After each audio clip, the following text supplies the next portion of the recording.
Ejercicio número 15. Si para todo número real x se cumple que x más p por x menos q es igual a x cuadrado menos 8x más r, con p, q y r números enteros y r mayor que 0, ¿cuáles de las siguientes relaciones son verdaderas?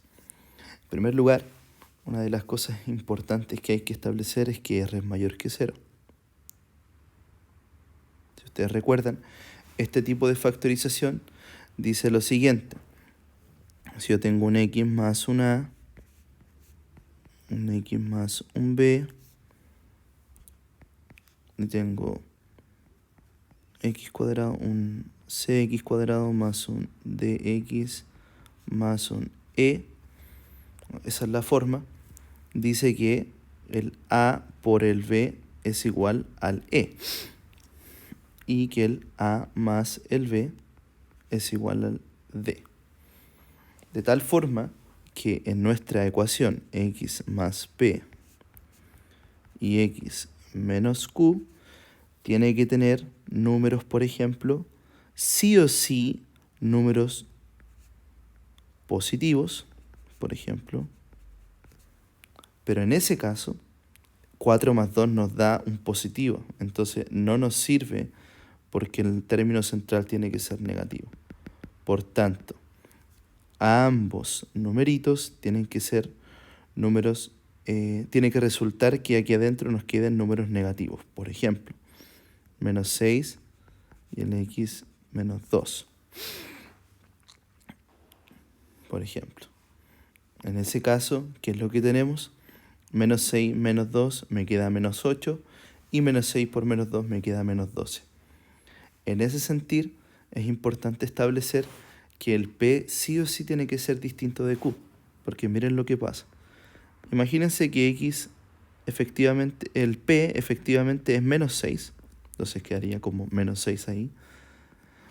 El x tiene que ser sí o sí, tiene que dar sí o sí acá adentro negativo, entonces hay un menos ahí y tiene que haber un otro número, por ejemplo en este caso el 2, y ese sería nuestro q. Entonces el q sí o sí es distinto a nuestro 6. Si fuesen iguales, por ejemplo, si yo pongo el menos 6, me va a quedar x menos 6, independiente del menos 6, es un número negativo, a eso estoy llegando, nos va a quedar x más 6. Y esos multiplicados, el menos 6 con el 6, nos va a dar un negativo, lo cual nos va a resultar que el r va a ser positivo. Entonces, en primer lugar, la primera afirmación es verdadera. En segundo lugar, para que se cumpla lo que estamos viendo ahí, teniendo estas condiciones que tenemos ahí, es importante establecer lo que tenemos aquí al medio, que a más b sí o sí tienen que dar el término central. Entonces, para que dos números sumados me den menos 8, o tiene que ser uno negativo y el otro positivo, o ambos negativos. Como en este caso queremos que ambos sean negativos, porque no puede ser uno positivo y uno negativo, ambos paréntesis tienen que estar con números negativos dentro para que nos dé el menos 8.